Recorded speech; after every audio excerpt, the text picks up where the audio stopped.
Good afternoon, good morning, good evening to our attendees.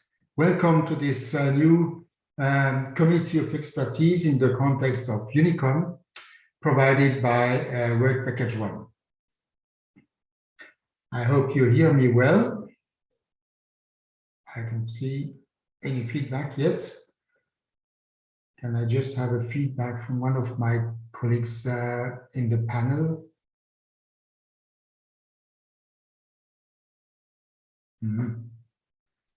Yes, it's fine, Christian.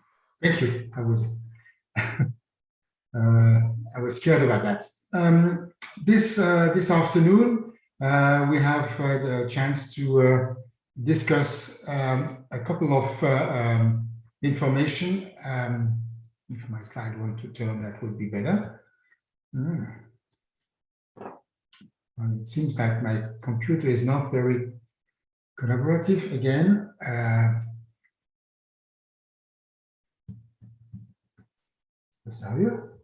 Okay.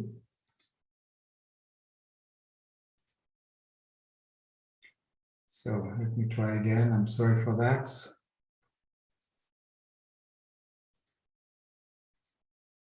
Here we are. Voila. Sorry for that. We are going to address a topic which is around the generation of IDMP, exactly the perspective on substance and strength in IDMP.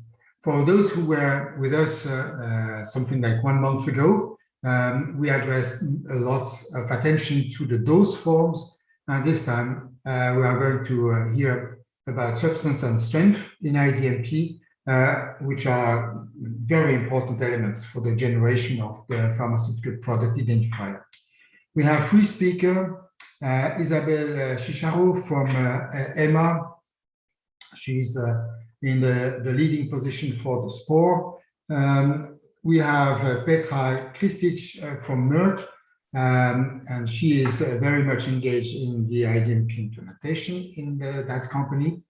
And we have Jeff Martin from the Swedish medical product authority, and he's going to be very specific on some aspects regarding the strength. I'm going to tell you more about the speaker and the panelists in a few minutes, but for now, some rules for this meeting. For those who are familiar with it, it's not new, but the attendance is on mute. When you have questions, please use the Q&A facility that's made for that, and I'm going to show you how that works. If somebody has the microphone, we ask that person to be concise, and it may be a comment or a question, but be concise is good, because that leaves some space for other exchanges. And in the process of questions, you can also show your approval on the questions. I'm also going to show that. At the end of this webinar, you will receive a document or an email to thank you for having joined, and the document will be accessible where you are asked to give us comments regarding the organization of this webinar. So, how do you access the Q&A facility? You move the mouse on the screen, and then you see a function bar appearing on the bottom of the screen where it states Q&A. And when you activate that, you see that you have a space to type your question. And here, the person writing the question was Robert Stegway. And you see that was possible to answer and comment that from the answer side and from the audience again. And you have this thumb up, which may help to position the question higher in the hierarchy if there are many questions pending. Not very complicated. Regarding security, two words are important. This is a secure webinar in the sense that you have received your personal link to join, and we hope that you follow the instruction and not to share the link with anybody. You are informed that this webinar is recorded and is broadcasted already now on the UNICOM YouTube channel. And again, the questionnaire to understand your satisfaction, or hopefully not dissatisfaction. Who do we have on the stage today? I mentioned Isabel Chicharo, so she works at the European Medicine Agency and is in the driving seat for the SPOR implementation. She will speak about the status for substances. We have Petra Kristic from Merck, who is going to speak about some aspects regarding the expression of strength and the challenges or the questions which have to be resolved by the industry. And then we have Jeff Martin with his long experience at the Swedish FDA, in short, or Medicinal Product Agency. He's going to explain us how the concept has been developed to express the strength in a proper manner in some specific cases. Then we have a panel. Some of you, or probably many of you, know already several people from this panel. Malin Fladvad from the WHO-UMC. She's responsible for the program regarding the drug dictionary. We have Julie James. She is with Blue Wave Informatics. And in UNICOM, she's also very much engaged in the work package number 8, if I'm not mistaken.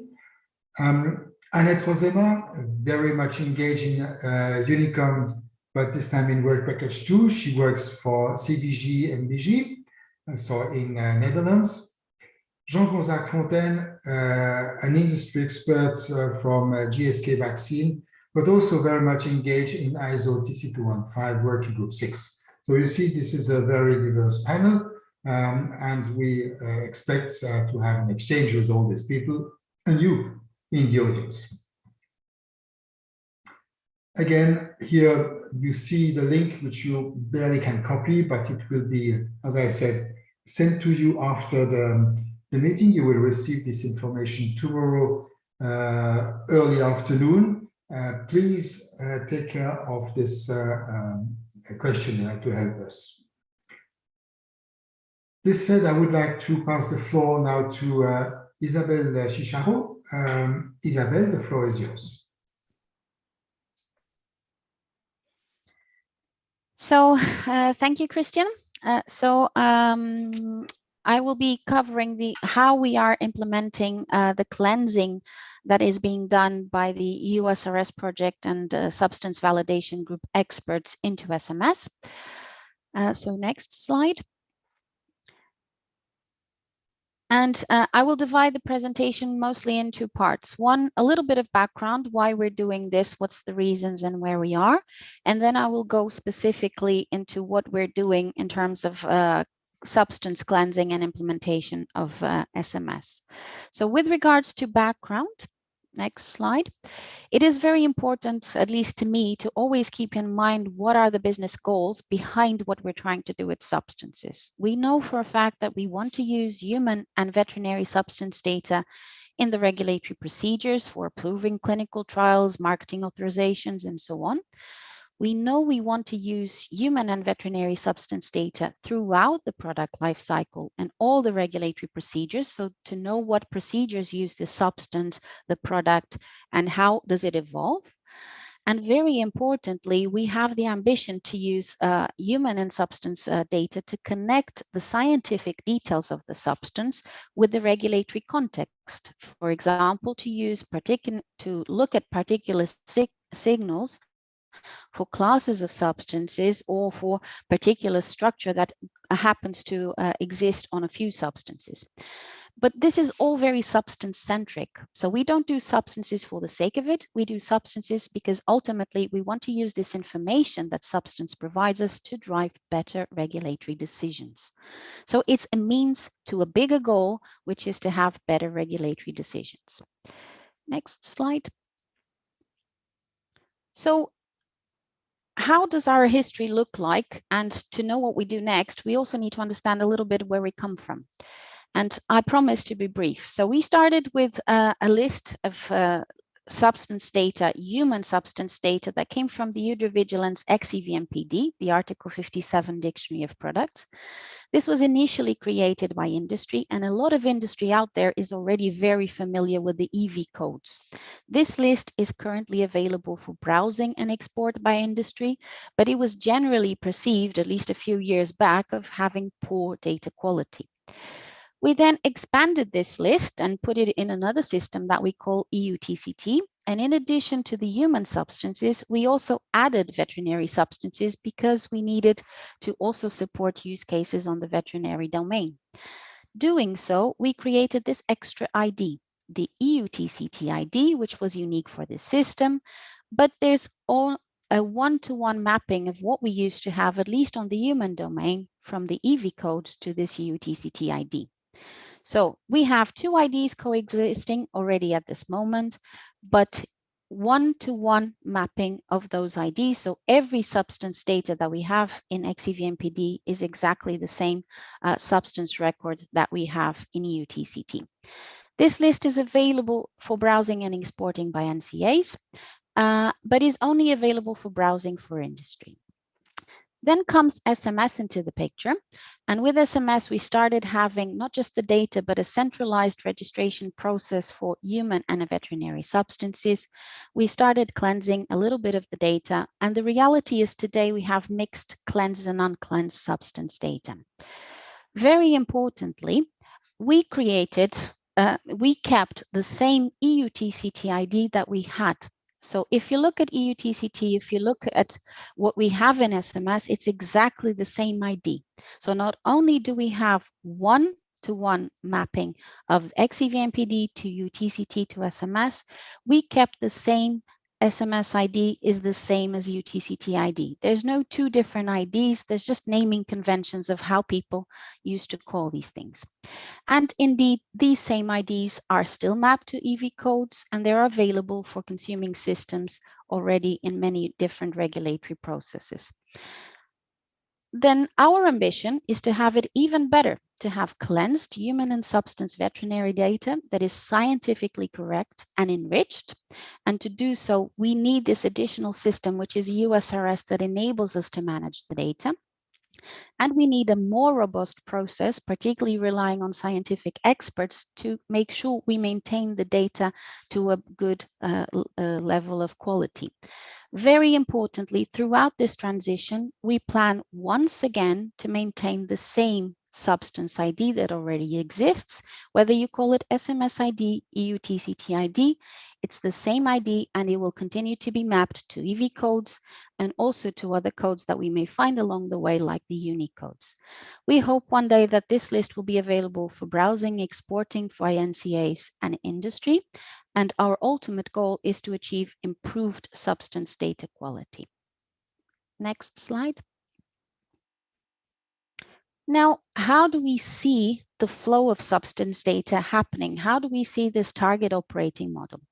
So we see that industry and the consumers of substance data can request new and updated substances to SMS. They can do so via a SPOR portal, similar to what we have today for RMS or OMS. They can do so via other systems. So for example, IRIS or clinical trials, they may allow people to directly request things via those systems. And indeed, we also foresee the possibility to receive requests directly from industry RIM solutions. Those requests would be received in SMS, triaged by a team of EMA data stewards who are in essence brokers of substance requests and brokers of substance data to telematics systems. SMS would provide at that point in time a simplified view of substance data that supports the different procedures. In parallel to this, we have a team of experts, the Substance Validation Group, who work behind the USRS system, which is a system that enables to manage more and specifically scientifically sound data of substances.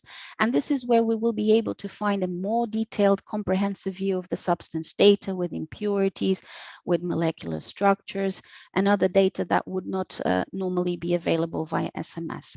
Very important to me is that there's only one EU substance list. So whether we have SMS and USRS, the data across the two systems needs to be aligned and synchronized. Is a one-to-one mapping of records across the two systems. What we have is a simplified view on one hand in SMS and a more detailed view of the same substance in USRS. The data would then flow across these two and via SMS be shared to all the telematics consuming systems that support clinical trials, marketing authorizations, and all the regulatory procedures. Next slide. So how do we go about achieving our goals? Right now, we're pretty much focusing on improving the substance data quality. And we did this first by looking at legal drivers and looking at urgent timelines. So you'll see in my presentation that we started particularly with the vet substances. And then we moved on to classes of substance that are used in the biggest number of products or that give us the biggest benefits in terms of cleansing. We then once we have cleansed data, we start enriching the data, and that will happen particularly in USRS. And that's when we are able to establish critical relationships that support further analysis by having classes, by having molecular structures, by having relationships across salts and base substance, and particularly with the work that we're doing in vaccines. So we are enriching the data so that we can use it later on. Then substance in itself brings value, but it's not the end of the journey. We need to integrate that same substance data in products. We need to ensure that we have the right substance, but very importantly, that we have the right substance in the right product. And this will be focused in by the presentations that we'll hear today. And only when we know that we have exactly the right substance in the right product can we start thinking about generating the famous PHP IDs. We also know that we have to integrate substance data in regulatory processes, clinical trials, marketing authorizations, and so on. And we do still have in our roadmap the intention to align the substance and product data globally, integrating substance data with WHO, FDA, so that we can align the PHP IDs and support pharmacovigilance and use cases. Ultimately, many of our ambitions only happen when we reach the third stage, when we start integrating the substance data with further analytic capabilities. We can develop capabilities to analyze substance in products and procedures throughout the time and see how we use the substance data to connect the product life cycle and the regulatory context. But very importantly, using the enriched substance data, the scientific data like impurities, we can aggregate or refine results. And this is how we will use the power of this extra data with analytics to connect the scientific details and drive the regulatory decisions. So it's not a straightforward journey. We start with data quality. We have to make sure that it's integrated and used correctly. And we also need to have certain additional capabilities that enable us to cross-check the information across products, procedures, and aggregating and refining results to achieve the goals that we set out to do. Next slide. So again, I started with the history and I said that we've evolved over time and across systems. And right now, the substance data that's held in SMS is already in use, and it's already in use in many regulatory processes. Actually, across most of it, we already have somehow systems and processes that are using SMS data. I won't go into the list of all of these things, but you can see that from scientific advice, clinical trials, all the way to pharmacovigilance and the end of the life cycle of the product, we have regulatory processes that are already using substance data. But very importantly, We are still on a journey, and we still need to work on improving data quality so that there's no disruption and there's benefits for each of these consuming processes that use the substance data. Next slide. So what are we doing specifically to improve it? Next. First of all, I'd like to thank all of the national members from all of the different NCAs who have contributed to the cleansing work. We have here on the list a few NCAs. We have EMA, we have WHO, and I'm afraid I don't think we've represented industry, who I'm aware also contributed to the work on vaccines. And just to say that this has been pretty much a joint effort from multiple partners to improve the quality of our substance list. Next slide. So a brief parallel, and I understand UNICOM does not specifically focus on veterinary substances, but I wanted to explain that in 2020, we prioritized, or EU SRS project and the SVG prioritized most of their cleansing efforts on the veterinary substance cleansing, and this was in support of the Union Product Database implementation. So in this particular area, the first step that was done was to look at all the veterinary substances and first of all do a massive deduplication exercise. And I bring the numbers here because out of all of the veterinary substances, nearly 80% of the substances were deemed to be duplicates or invalid. A lot of them were actually then cleansed and reinserted as human substances as well, because they were common excipients that could be used throughout. But it's a massive result and a massive benefit that the veterinary substance list was cleansed. With regards to the valid veterinary substances, there was also an extensive effort by these experts to improve the quality. Most of the substances used in veterinary products are vaccine, and as we know, they require specific expertise. The work cleansing these vaccines has been completed in April by the SVG and has also been implemented in SMS in April this year. Work is ongoing also to load it in USRS and start building the additional information, particularly with regards to vaccines.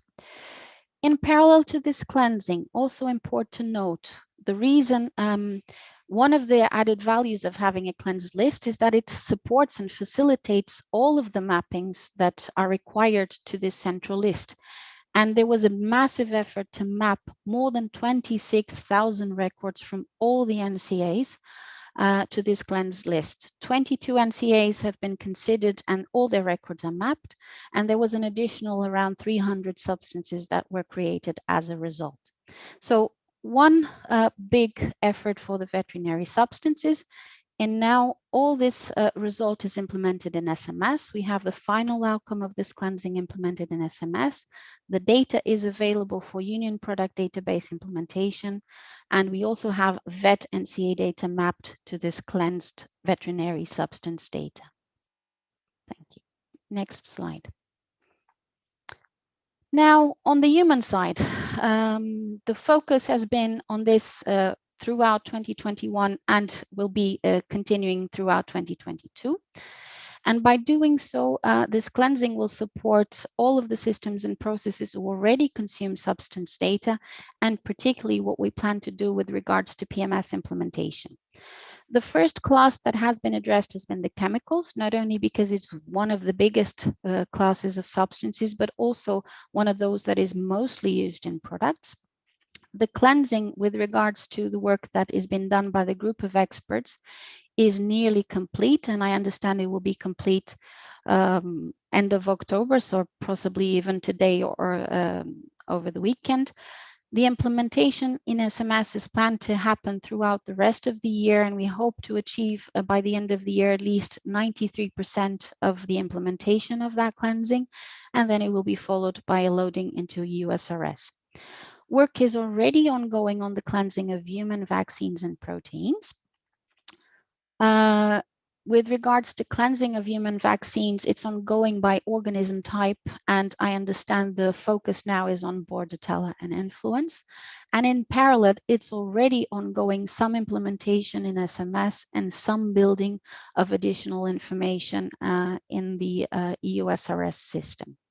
With regards to proteins, insulins have already been cleansed by SVG, and now the current focus is on monoclonal antibodies. The work has not started in regards to SMS implementation. There's further classes that will be still cleansed. We have polymers, and there is only a kickoff of the cleansing scheduled. There's ongoing discussions in terms of a specified substance group 1, particularly homeopathics, and discussions on naming conventions. And there's a plan that the cleansing on mixtures would only be started in 2022. Now, very importantly, when the cleansing of chemicals is complete, because chemicals are already used in 71% of the products, we believe that by cleansing chemicals, 71% of the substances used in products are already of good quality. So that's an important milestone that is achieved by the end of 2021. Also, as the cleansing is implemented in SMS, all of the consuming systems and processes will benefit from this improved substance quality. There will be less errors, less rework, less corrections due to duplicates that were likely to happen in the list. Next slide. So this is a little bit of a breakdown of the classes of substances used in human products and a bit of a justification or explanation why the cleansing happened this way. So if you look at the little table, you can see the different classes of substances. You can see the percentage of what this refers in terms of substance, and also what it means in terms of usage in human approved products. So with the planned work across chemicals, proteins, and vaccines, this corresponds to 72% of approved products. And we notice there that polymers, although they're quite a significant, they're cover 21% of the products, they haven't been prioritized yet because they're mostly excipients. We also notice on the other extreme, for example, homeopathics, they're one of the most numerous classes with more than 13,000 records, but they only represent 0.3% of the products, and therefore they are unlikely to be prioritized first. Next slide. So what are we doing class by class and in terms of implementing it in SMS? So the cleansing of the SVG is still going on, and it's planned to finish end of October, maybe just next week, beginning of November. We are already implementing some of this work, particularly adjusting the substance type and creating new identified substances. And we're waiting for finalized results to start implementing the remaining of the cleansing. Very important to note here, while on the veterinary side, for example, we had nearly 80% of duplicates, on the chemicals, we note that there's very little duplicates and invalid substances. We note that a few have to be updated. So a key message here is that when we look at data quality overall of the list, depending on the type of class of substance, we will have very different results of the type of changes that we will have. And you will see in my remaining slides when I go through the other classes that we have different expectations as what are the most common errors that we expect to have.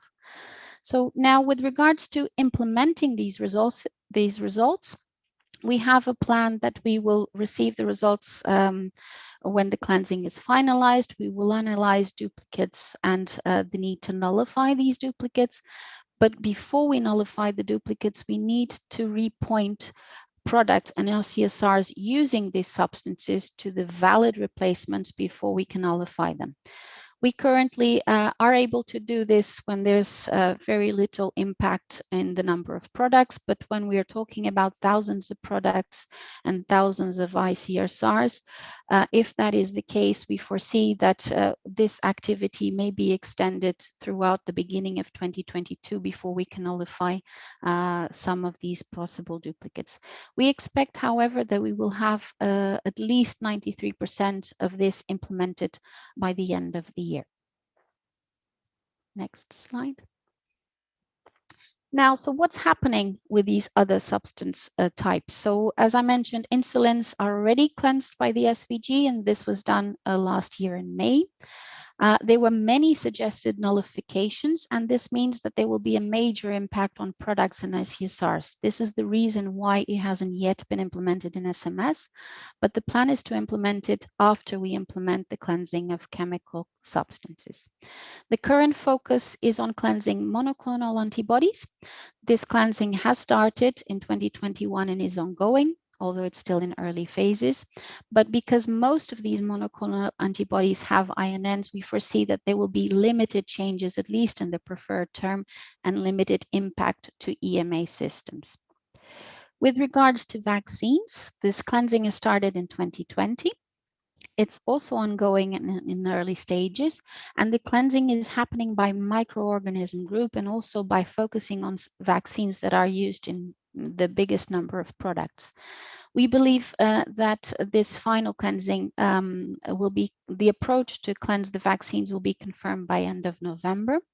And we foresee that there will be major changes to the preferred term and major impacts on products. A word of notice here is where in most of the cleansing, the other substance types, the cleansing has been done by experts, particularly with regards to vaccines. I understand that there has been huge industry involvement in cleansing and helping the experts complete the information on vaccines. So a word of thank you and appreciation for that contribution. Next slide. With regards to polymers, the kickoff has been scheduled, and there we foresee that there will be major changes with regards to changing the preferred term, but there will be limited impact in products and ICSRs because most of these polymers are excipients. Homeopathics are still in early stages, and we do foresee that there will be major changes with the preferred name because the naming conventions of how we've captured homeopathics so far has been far from ideal. For this reason, we foresee that there will be a major impact on products. And we also understand there's a particular implementation dependency on how these homeopathic names are displayed in EAF and DADI project. And there's ongoing discussion with that project to make sure that industry is able to find the right homeopathics and the right names when we implement the changes. Mixtures, it's early days. The work is planned to start only in 2022, but we do not foresee major changes happening with regards to the preferred name of the mixtures, and therefore there will be only limited impact on products and ICSRs. Now, a brief summary. So when we cleanse, or when the SVG cleanses actually, the result of this substance data cleansing is normally twofold. On one hand, either there is creation of new substances, usually more granular information than that was there before. There could also be updates to the substance, adding new preferred terms and new aliases.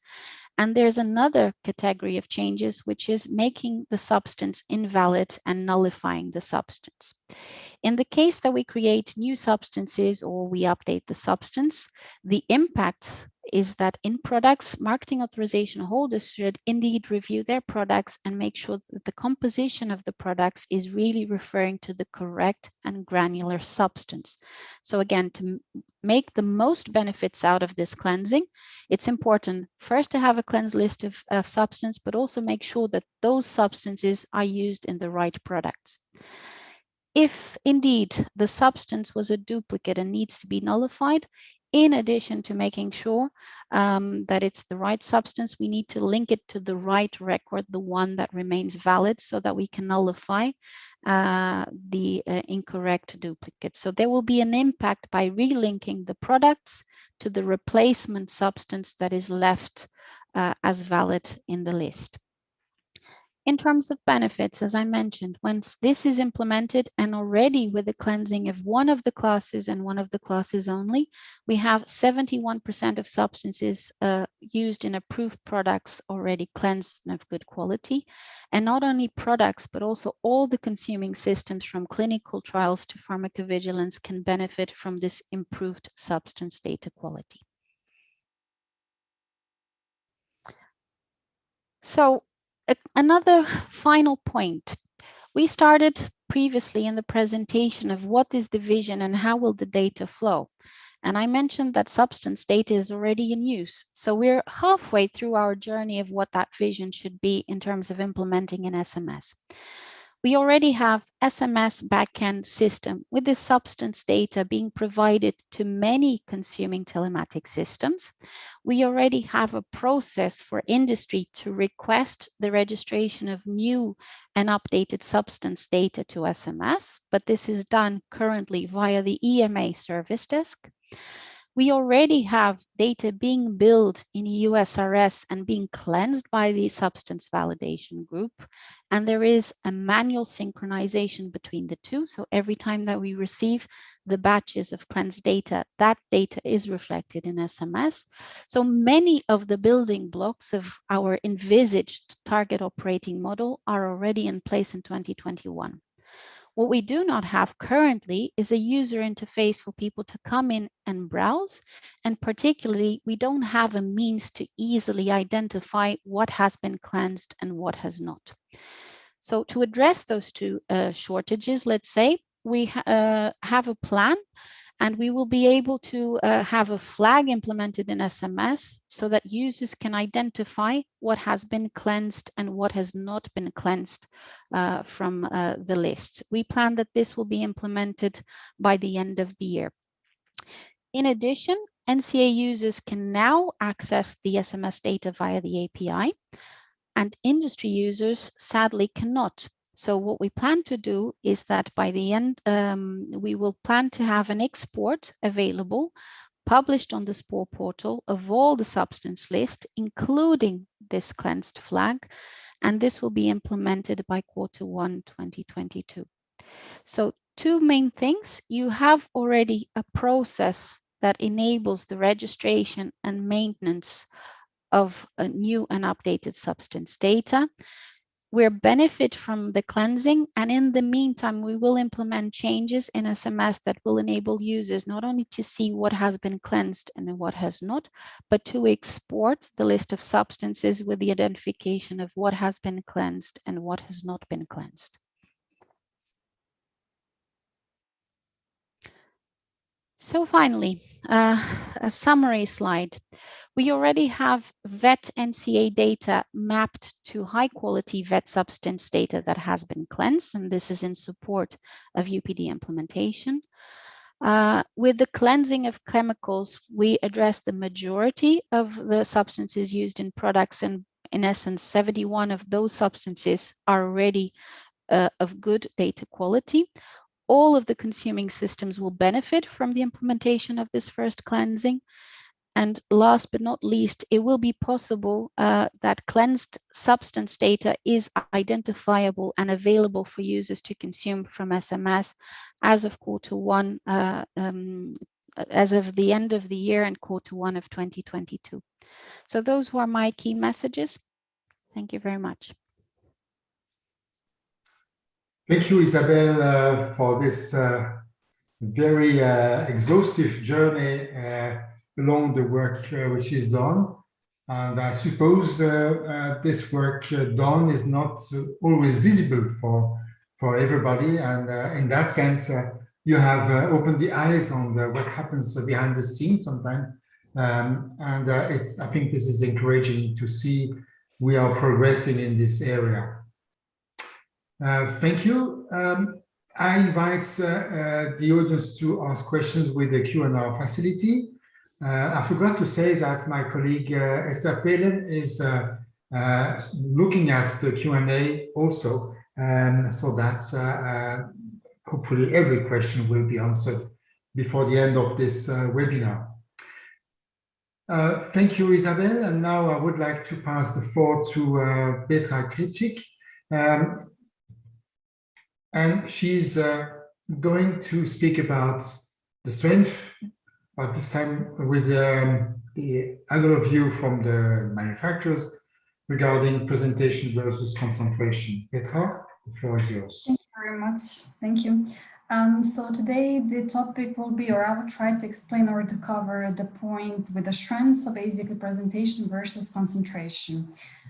Before diving into the details, so why this topic was actually brought to the agenda is simply because there are different ways of expressing the strength, and different ways have been used actually by the industry.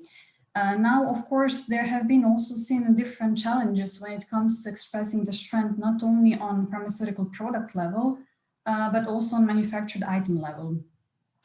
Of course, if you add on top of that the complexity, like when we talk about parental products or when we are talking about the SMPCs, where the different types of strengths are expressed, then of course we are noticing that there are the challenges on how in the best way to capture this information. Before diving into details, what I would like to use the chance here is that I would like to cover the topic, what this exactly means, and also sort of to instruct or to direct the group where the information could be found. So basically, a tremendous, I would say, the reference table was made by the Sport Task Force group, where the different patterns have been developed, which should help the industry, okay, how am I supposed to capture this information and how am I supposed to express my strength? Nevertheless, I will repeat this a couple of times in the presentation. I would like to emphasize it once again. Of course, whenever we are using guidelines, in this case, for example, reference table, one cannot apply to all, meaning also in the future, if we see or if you see there is a deviation between what you have in your official document like SMPC or in comparison what is written in guidance table, the SMPC is always the leading source, meaning you need to take a look into your document and the decision has to be made case by case in these words. Now, agenda for today would be, I will quickly go over the pharmaceutical product and also manufactured item, because those are the terms I would use pretty often throughout the slides. And then I would really quickly like to go through those forms and unit of presentations, and then we will focus on the core part as of today, which will be strength presentation versus concentration and what reference strength means exactly. Next slide, please. And next one. Good. So this is basically, on this slide, I took the definition as per ISO document, which basically describes what pharmaceutical product is. To take the definition on its own, it's basically qualitative and quantitative composition of medicinal product in the dose authorized for administration. I will stop here and I will put the highlight or the focus on administration, because this is something which is important for understanding the pharmaceutical product on itself. And I will also tackle this in the upcoming slides. How pharmaceutical product identification is done and what it's based on, it's actually listed here on this slide, and it's based on these 5 components. So basically it starts with the substances or specified substances. Also, it's dependent on the strength and strength units. Continuing the reference strength, reference substances, administrable dose form, again, putting the focus here, and the medical device where applicable. Now, not to keep this all on the slides and really on the definition, I decided in the next slide to go over each and every component quickly to give you the example what exactly this means. Starting with the active substances or specified substances. So basically, whenever I say active substances, I'm considering here actives and adjuvants. Moving forward, specified substances as one of the components on which pharmaceutical product identification is based on is nothing else but actually grouping the information, which is giving additional details about the substance itself. What you can see here also is that the specified substances are grouped in total 4 groups. I will not go through each and every group because more information is available in ISO document. What I will try to summarize here as a key message is that each and every group is giving an additional level of details and basically describing the substance on its own. Also, one of the components is medical device. Of course, where applicable, if part of the product, then of course medical device has to be defined by the term ID and name. Moving forward to a reference strength and reference substances. So basically reference strength is the expression of the strength in terms of reference substance. Now, what this would mean in the real case examples is that, of course, we can have the products which are containing substances in a form of salt. these substances can also be expressed by doing the comparison to the reference substance. Giving the real case example, what I put on the slide is that, for example, the product can contain as a substance metoprolol succinate, which is the salt form, in a quantity of 190 milligrams. But this strength can also be expressed in comparison to the reference substance, which in this case would be the base form, meaning metoprolol, and it's equivalent to 100 milligrams of metoprolol. Moving forward to, I would say, the more interesting part, which will take us the majority of the time today, would be strength and strength units. When I talk about the strength, I'm actually considering the quantity of the substance in a given pharmaceutical product. Now, what is important here, again, to say and to emphasize once again, is that when we are talking about the pharmaceutical product, we are considering the product which has undergone the transformation. And basically, the strength and strength unit should be the result after transformation. To give you the example, not to leave it completely unclear, is let's take the example of the situation which is happening today. You have a flu, you have a cold, you go to pharmacy, you get yourself a powder, which you basically dissolve in the water and you drink it. The form that you bought in a pharmacy would be in a form of powder, but the form that you are taking or applying as a patient would be oral solution. And this is exactly what I mean when I say undergoing transformation. So basically moving from authorized to the form which is applicable to the patient. Now, what I mentioned in the beginning, of course, what brings complexity into the whole story is that, of course, strength can be expressed in multiple ways. Here, two ways are given. So basically we can say, okay, strength is expressed per presentation or per concentration. Now, what would be the difference between those two ways? The first one basically gives the quantity of the substance in a dose form. So basically in the unit of presentation. Giving the example, for example, solution for injection in syringe. Let's say this syringe has a volume of 5 milliliters, and then we are looking, or we are interested in this case, okay, how much substance or how much ingredient do I have in my full presentation, unit of presentation? So in this case, we are talking about 10 milligrams in the volume of syringe, which would be 5 milliliters. On the other hand, I would say strength per concentration, it's a little bit more detailed, which gives us actually the quantity of the ingredient per unit of volume or per mass. So following the example I gave before, if we reflect on the syringe in the volume of 5 milliliters, we are not interested anymore in the full volume, but in the unit of volume, which in this case would be, okay, how much of the substance do I have per milliliter? So in this case, sort of the recalculation has to be done, and the strength should be expressed 2 milligrams per milliliter. As a very last point, which I explained already before, one of the key components is also administrable dose form. So basically it's the form which has undergone transformation. To give you another example, which is also stated here in the slide, if we have, for example, powder for solution for injection and solvent for solution for injection, we need to combine those two actually items in order to get the solution, which is the sort of end form which is administered to the patient. Next slide. Now, bringing a parallel, I said that I will explain in short lines, pharmaceutical product, and I would like to now do the connection to manufactured item. What I stated a couple of times before, when we're talking about pharmaceutical product, we are sort of always focusing on the product or on the form which has undergone transformation. In this case, when we're talking about the manufactured item, we are actually, it's describing the product in a way it's authorized and if applicable before transformation.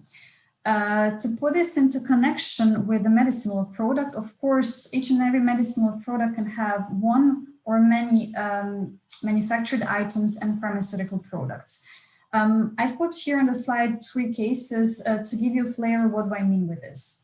Starting with the first one, so let's say if you're talking about the film-coated tablets, basically the form which has been authorized is film-coated tablets. And on the other hand, also in the way how patients are administering this dose would be also in a form of tablet as well. So basically in this case, we do have one medicinal product, which is linked to one manufactured item and one pharmaceutical product. Moving forward on the example of a powder for solution, again for injection, and solvent for solution for injection. In this case, we would need to mix those two items, so powder and solvent, in order to get the solution for injection, which would be the end form, which is then given to the patient. So in this case, we are talking about the two manufactured item and single pharmaceutical product, which is linked to medicinal product. And I would say as extreme case in the end are the oral capsules and external cream. So basically here we have the example of the two manufactured items, which are not undergoing any transformation, are not combined together, they're taken as they are. So basically here we are having two manufactured items and two pharmaceutical products linked to medicinal product. And next slide. Okay, I would like to quickly go then over the dose form and units of presentation. This is something I think I repeated a couple of times in my previous slides, so I will just sort of do the recap quickly here once again. The main difference between manufactured dose form and administrable dose form is basically that the manufactured dose form is the dose which is authorized and, if applicable, before undergoing transformation. Administrable dose form, imagine this always as the form of the product which is administered or given to the patient. So really, again, repeating, I think a couple of times the same example, I took even our product where we are having the powder and solvent, which would be two manufactured items. And then when mixing them together, we are getting the solution, which is then given to the patient as a form. Next slide. Yeah, and this is just a bigger picture of the example before, which puts sort of in the line dose forms and units of presentation. You can see here that on the left side, we are having the manufactured dose form, which is actually the powder for solution for injection. And in this case, the unit of presentation for the manufactured dose form would be vial. After the product has undergone the transformation, we are not talking anymore about the powder, but about the solution for injection. And in this case, the unit of presentation for administrable dose form would be syringe. Next slide, please. This is an additional example where it shows the case where the manufactured item and pharmaceutical items are different, both on the dose form level and the unit of presentation. I took the example of the effervescent tablets, which we are also going to find in the implementation guide. And basically in the form how the product is authorized, it's actually effervescent tablet. But the form how the product is applied to the patient is the way that you need to put it in the water, dissolve it, and you take it as an oral solution. Of course, in this case, you can see here that there is not only a change in the dose form from effervescent tablet to the oral solution, but there is also a change in the unit of presentation. We are moving here from tablet to the unit of presentation of portion. Why portion in this case? Simply because when we are putting this tablet in the water, it dissolves. And of course, we are not aware what's the end concentration or the volume of the solution, simply because this depends on the patient. So they can basically take the tablet, they can put half of the glass of the water or the full glass. And of course, based on this depends concentration and the volume itself. Next slide, please. Yeah, this is actually the same example from the slide before. It's just the screenshot was taken actually from the chapter 8 of the implementation guide. The key message here is what I said also in the beginning, and I will repeat it a couple of times. Actually, whatever is stated in the implementation guide, especially when it comes to the reference table, actually has to be taken into consideration and compared with SMPC. So basically, SMPC is your primary source of information, And guidance, which is given as a part of implementation guide, is just to give you direction, okay, if you're uncertain or you have doubts, how to record and represent your strand. And here, what you can see on the left side, that there is a screenshot actually of the reporting of the information on the pharmaceutical product level.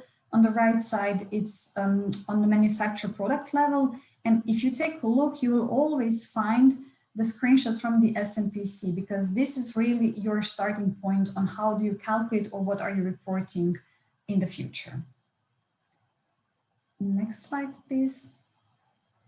Yeah, I said that I will try to be quick actually in presenting the dose form and units of presentation, pharmaceutical product and manufactured item, because I would say the core point of today's presentation should be around strand presentation versus concentration. If we move to the next slide, this is actually, I think all of you have seen a couple of times this diagram, and it actually shows the connection between the substance and the strand. So you can see here that the strand, of course, is related either to substance or to specified substance. And if you take a closer look into the strand object, you can see here that both presentation and concentration are the attributes of the strand object. In the next slide, I will go over once again, actually in the two ways of expressing the strand. This is what I actually described in the beginning. I will just do the recap. So the presentation is reflecting the quantity in the dosage form in the unit of presentation.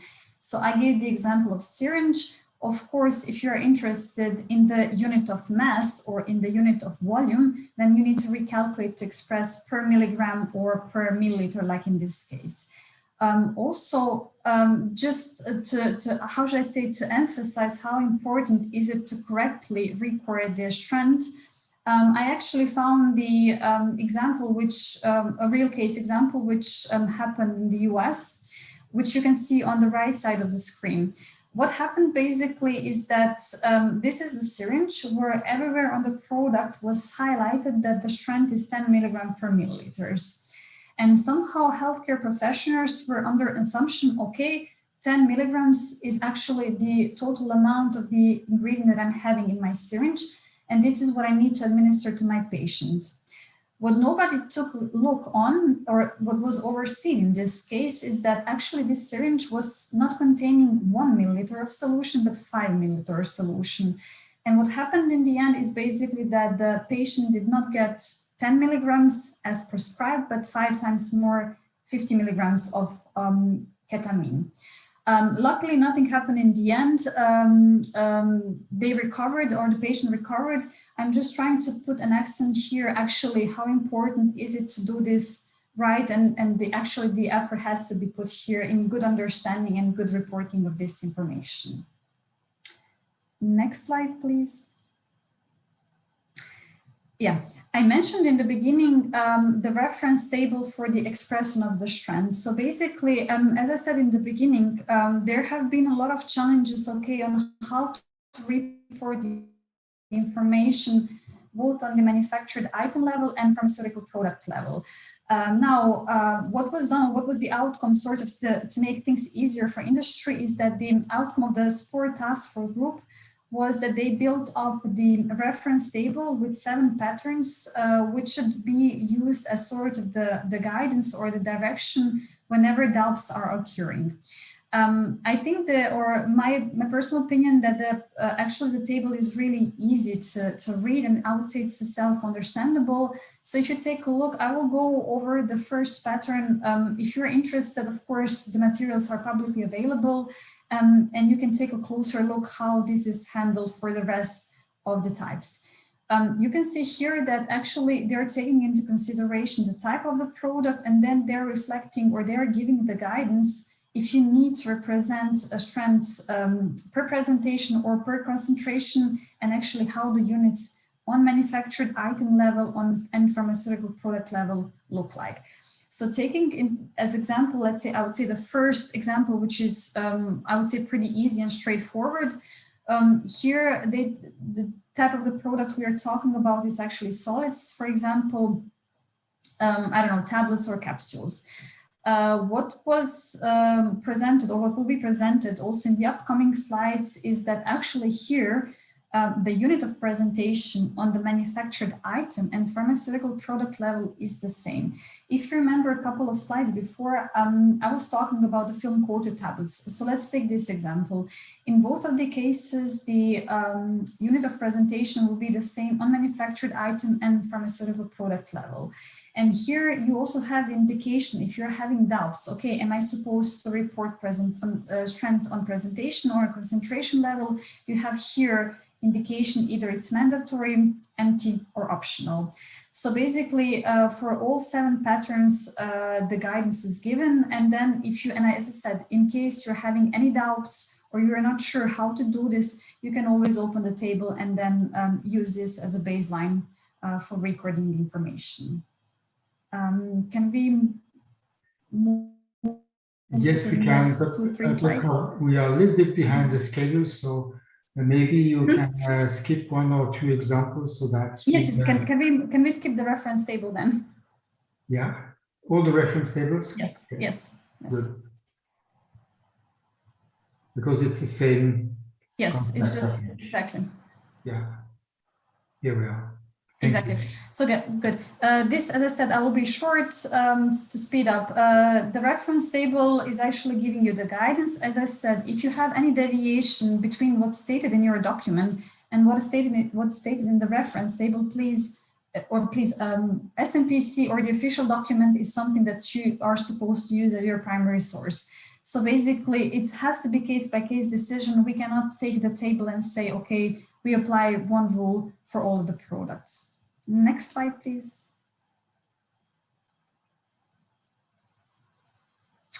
Yeah, and I covered actually, I will go quickly over those 2 examples because the colleagues in the session after will go into details regarding this. This is one of the examples which was also taken from the implementation guide chapter 8. And basically you can see here that we are talking about the, you have on the left side always the same pattern, pharmaceutical product, right side, manufactured item.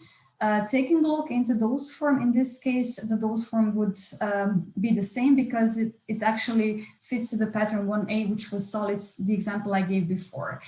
Also, what gives you a hint or what you have to pay attention here over is that the strength actually for this case, for this pattern is requested only for the presentation strength, not for the concentration strength. And as very last highlight point, I would say here is that you can see here in the left side corner, there is API, which is actually listed both in the salt form and in the base API. In this case, of course, the reference strength has to be also listed below. You can see here that we are having both omeprazole and omeprazole magnesium. And next slide, please. And the other example is actually the example of the cream, which fits into the pattern 3A.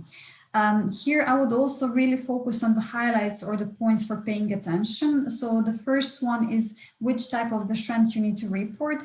According to the pattern given here, the only strength which is mandatory is the concentration strength.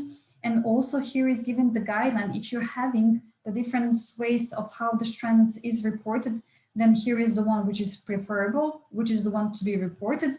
And very last point from my side, when we are talking about the reference strength and reference substances, for example, in this case, we are not having the reference substance listed in SMPC. Nevertheless, if this is the case, then what is required from industry is also to repeat the API or the active ingredient in a reference strength object, which you can see here in the screenshot as well. I would then like to close my part over here. We're having one slide about the reference strength, but this is all the examples I gave before are actually, let's say, summarized here in the definition what reference strength is about. Thank you very much. Thank you, Petra. That was also a very interesting journey across the problematic. I think in interest of time, because effectively we are a little bit late, if you have questions in the audience, please make use of the Q&A facility and we will try with our panelists to answer that on the fly along the presentations. Now I would like to pass the floor to Jeff Martin, who is our next speaker. Jeff, the floor will be yours now. And welcome.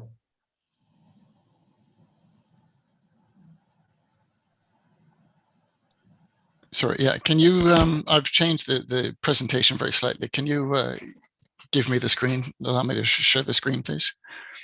That's complete. Oh, yes, I can do that. Yes, yes. Yeah. Now you have it. Let's see. There.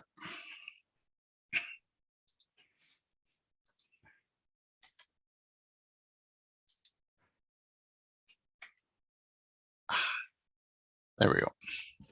Okay, yeah, I needed to see my notes as well. Okay, hi, I'm Jeff Martin from the Swedish Medical Products Agency. I've been working on IDMP for quite some time.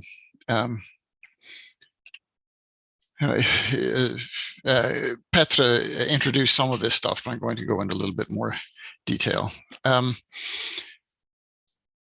I started sort of assuming that people didn't know all the ins and outs of what databases were and so on. So I've started with that.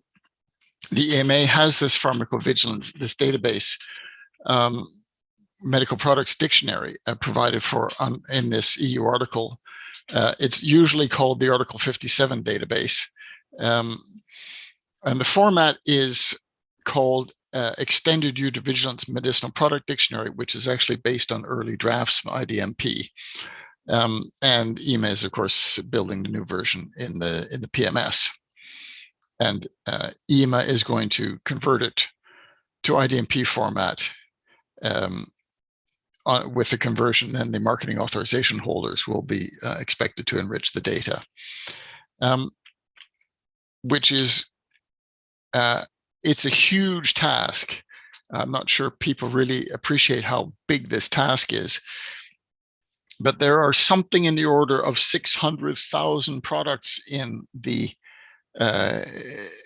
XEVMP medicines dictionary from more than 4,000 data providers from marketing authorization holders. And that presents an enormous challenge in getting good quality data. One of the ambitions that we have is to use the data for more than pharmacovigilance. Pharmacovigilance is actually not, relatively speaking, not all that demanding on information quality. And the reason for that is that the data is often inherently of low quality, because if you ask a patient what they took, they don't always have a very clear idea of exactly what they took. They might have a rough idea of what medicine, what's printed on the box, but they won't necessarily know what's in what the active substance is. They won't necessarily know what the pharmaceutical form is, and so on and so forth.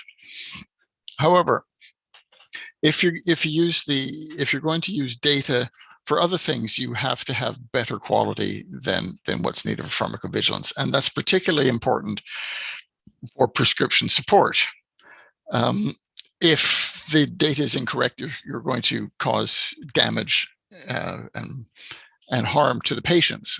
And of course, once you start getting into cross-border situations and generic prescriptions and generic substitution, then it means you have to get things like your substances correct, as Isabel was saying.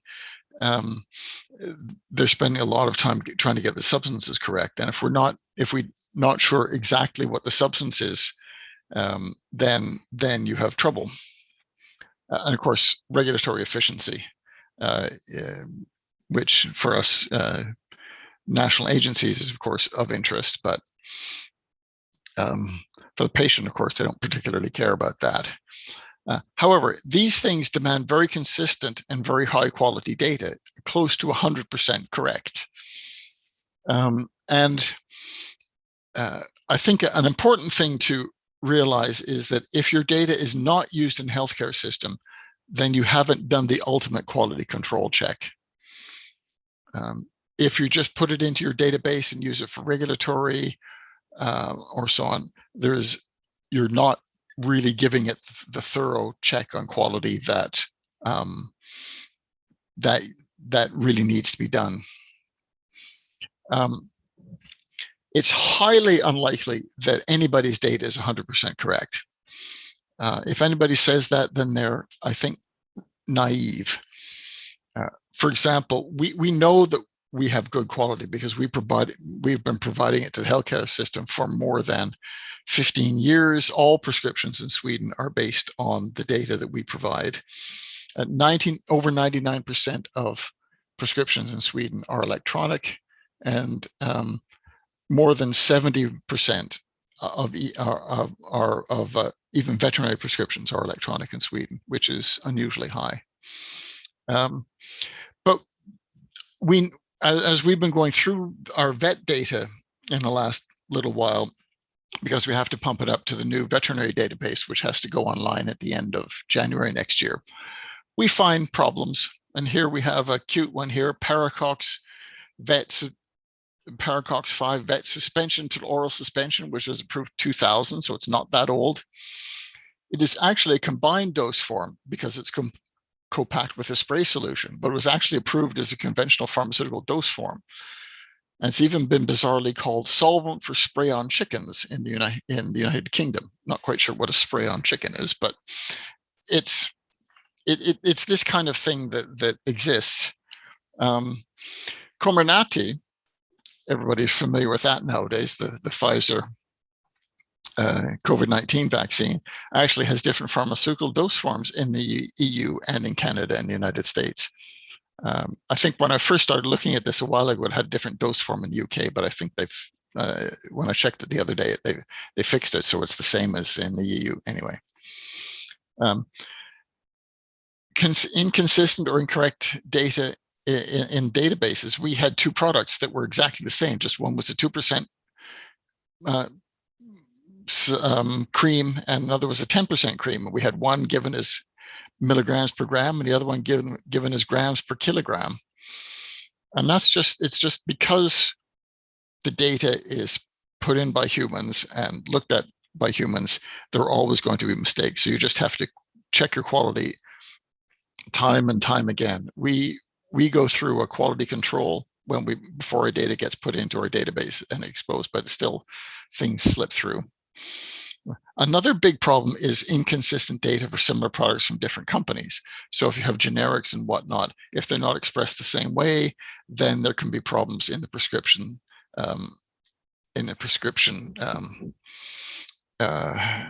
pipeline. So in order to get good data quality, we need to, I'm just going to keep looking at the time. We need the data provider to properly understand IDMP as well as possible. And they need to help to do this. And that's because the standards are very complex. They're not clear on some points, especially when you get into tricky products. And the examples are fragmentary.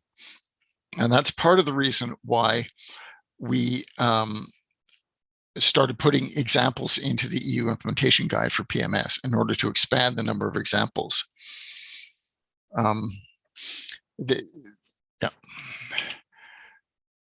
So the answer is to systematize the products as much as possible. And this is where the patterns come in, which Petra touched on, which is the whole purpose of my presentation. And that is to try and find patterns for different product types and how the data should be provided for these patterns. And the first version is the patterns are in version 2, which in the EU guide, which I believe is what Petra took her information from. So I'm going to go in a little bit more detail in the pattern so you can understand a little bit what the whole point is. So the pattern 1A example, which we have here, is low-sec.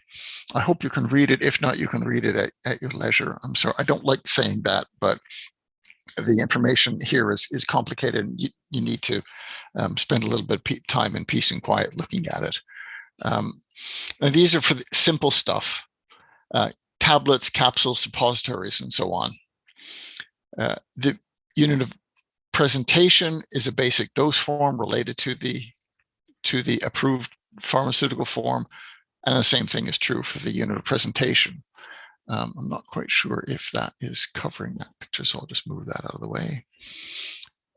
This presentation strength is mandatory in these cases, and the concentration strength is not necessary. And here you can have a little bit of look at what it looks like. Here we have a low-sec 10 milligram gastro-resistant tablet, 10 tablets in each of 5 blisters in a box, and then we roll out the different bits and pieces, including the manufactured item and the pharmaceutical product. And this, of course, is the easy stuff. The next one is a solid dose forming container like vials and sachets and whatnot. And what's important here is the whole content is given to the patient. And this is quite similar to the previous one. Your unit presentation is a vial and a sachet or whatever. The unit presentation is not always informative depending on the dosing instructions, but anyway. So, and you see here the same about the strength presentation and strength concentration. So if you can get your example into one of these, then it rolls out into these patterns. I'm not going to go through all of them.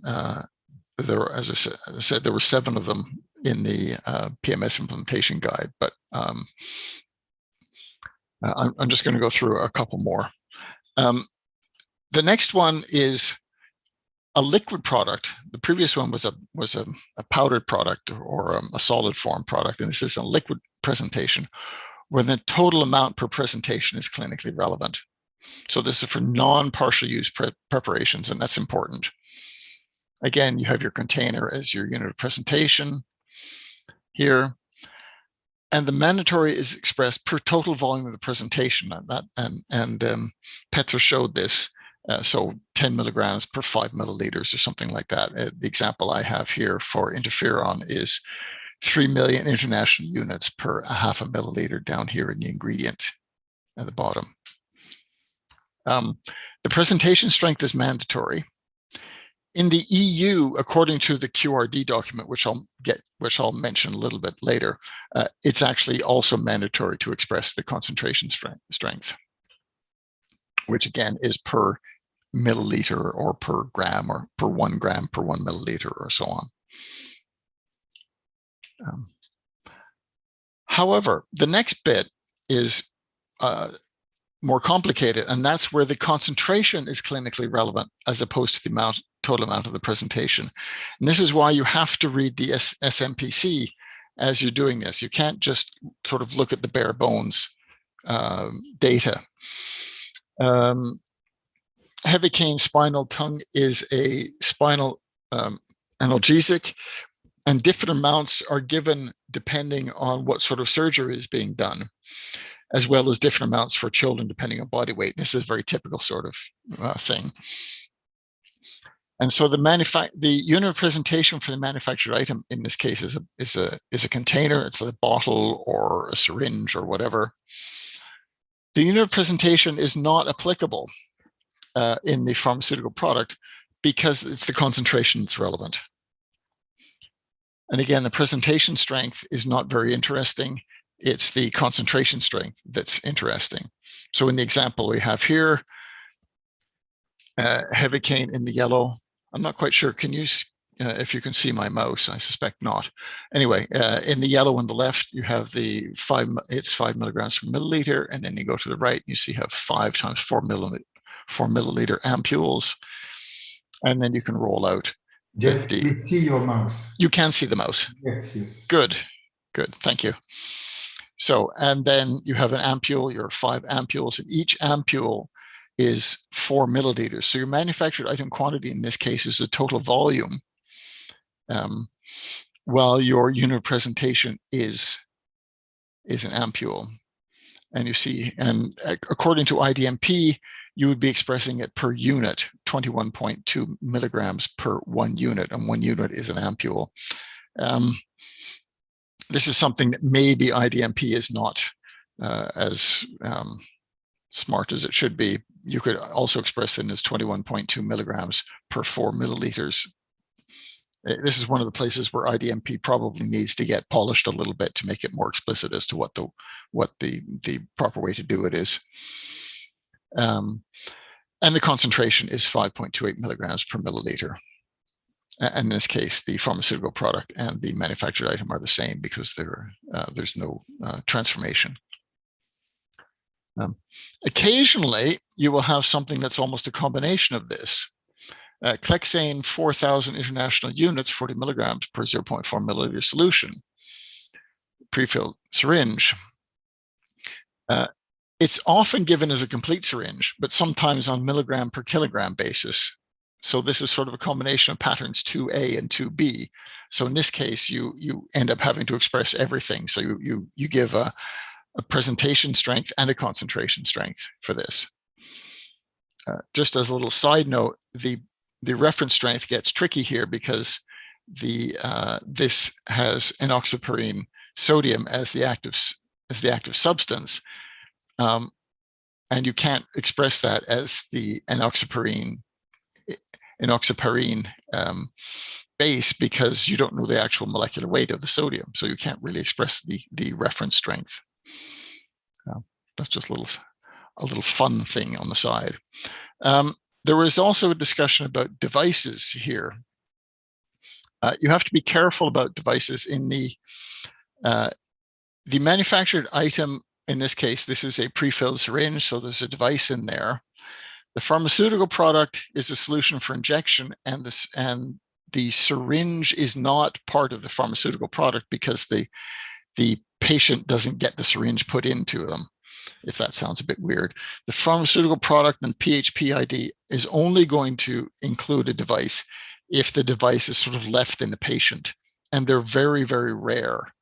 So if you think you have a device in the pharmaceutical product, take 2 looks at that before you actually decide that it is there.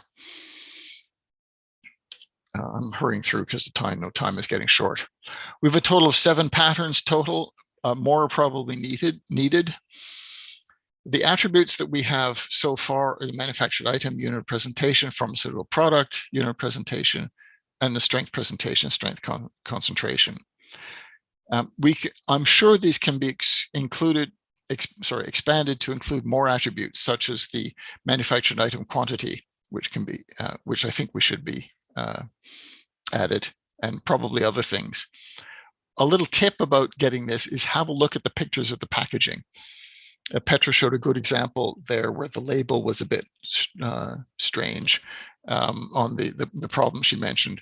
I have found it very useful to figure out when working on the patterns, to actually look at pictures of the packaging. So I've Googled pictures of packages quite a lot in this work, actually.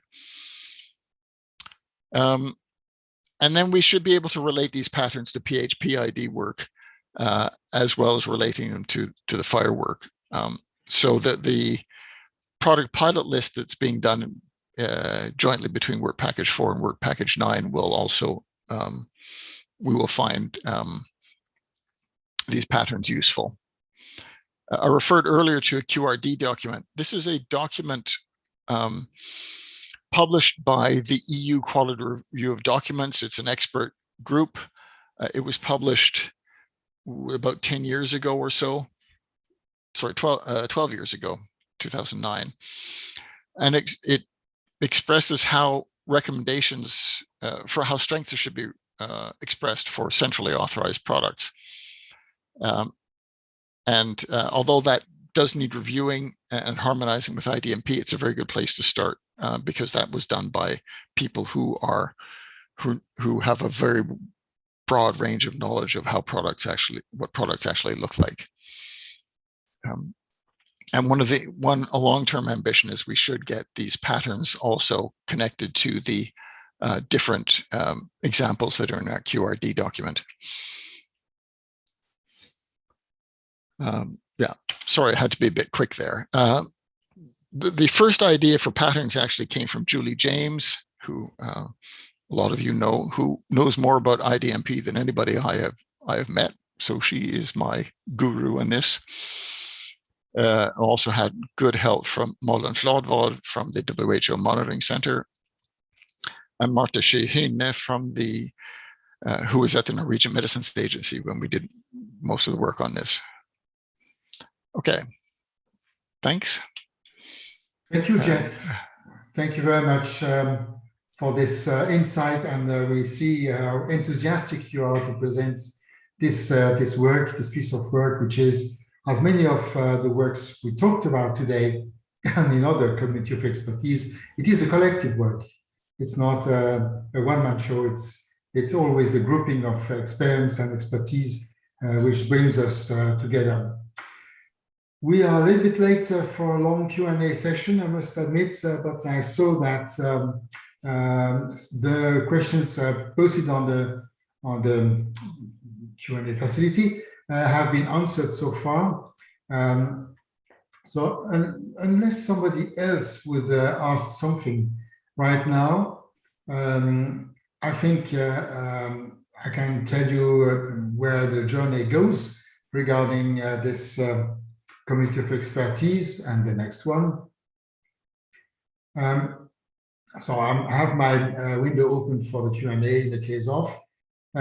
We have the purpose with the community of expertise to bring information to a wider audience and to also gather some reactions. That's the purpose, to have some interactivity. Of course, when we are a little bit late in time, it's more difficult. I know that my colleague Jean-Gonzague Fontaine has a question, so maybe I will give him the floor for that, and that will help. You are on mute, or I don't hear you. Yes, I have a second mute here, sorry. Yes, I'm going to take here my industry hat and ask a question more from the regulatory perspective, and specifically to Isabel. Is that's great. I mean, the tremendous work has been done in terms of cleansing of substance, but now the critical aspect is to maintain this substance data over time and make sure that we can maintain the submission and still be able to create new substance, including the scientific aspect. And so the question is, how could we anticipate the creation of new substance? Today it's IRIS ticket with the Excel file. Maybe tomorrow, can we imagine to submit a JSON file with the scientific data of the substance, either for creation or update? How can we take this into account with the current SLA, or if we need to see new SLA? I mean, basically a process around substance management and not just, let's say, very basic substance creation as it exists today. So we can surely consider receiving the JSON file and doing something slightly more modern than just Excel. And that was always the vision, even when we do the SPOR portal. But one thing is clear for us. We have the idea that type of mechanism to exchange structured substance data according to ISO IDMP is still quite onerous for most of the companies. So we would always have to consider that on a voluntary basis for the companies who are able and willing to do so. So if there's a company able and willing to do so, we can surely explore how we can receive that information with the request for substance and see how we can reuse that information, import it automatically even. We have normally suggested that the registration would happen via SMS first, because we now commit to SLAs and we have a team in place. We don't exclude that that registration can happen directly with the USRS and SVG, but there needs to be some agreement what SLAs and how that will impact the process. So in essence, we haven't discouraged it, but the bottom line for us is that it has to be on a voluntary basis. And for those willing, we're happy to discuss and explore what's the most efficient way of doing so. I think from my perspective, vaccine perspective, I think it would be really good to maybe to pilot this, because that's where substances are complex, and when we discuss with experts, SVG experts, that's really struggling sometimes to get the information from dossier. So Another consideration is, again, in the life cycle of the product, when do you do this? What's the best moment to do this? Do you do it when you're applying for scientific advice? We've seen now with the COVID vaccines that sometimes even for scientific advice, there isn't a lot of information available at that point in time. There was an urgent need for quick turnarounds, even on the registration of the substances, so companies could get their input. Is it worth at that stage to putting the onus of exchanging structured information? Would companies have it at that stage? Closer to marketing authorization for sure. I think it would make sense, but there's a few unknowns on how early we could really do that.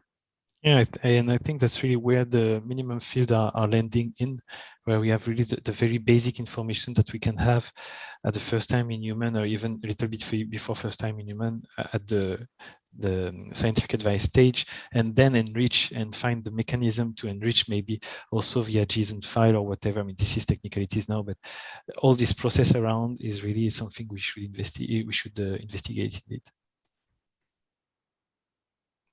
Thank you, Isabel. Thank you for this nearly last minute exchange. There is one question in the chat box, in the Q&A box, sorry, and possibly Jeff Martin may answer that.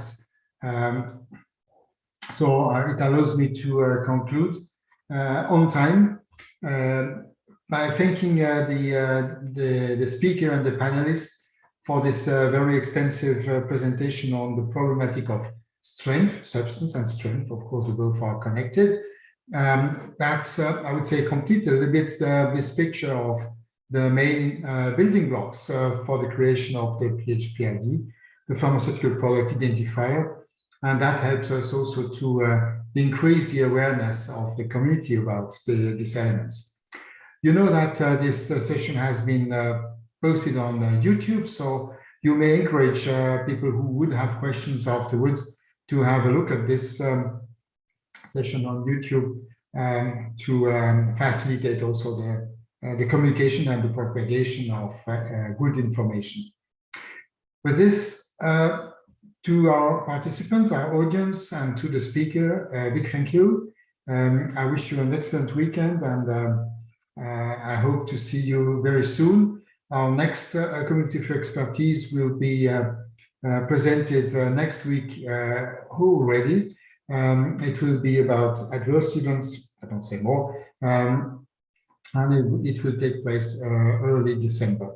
And it will be then the last for this year before a series of others starting in January.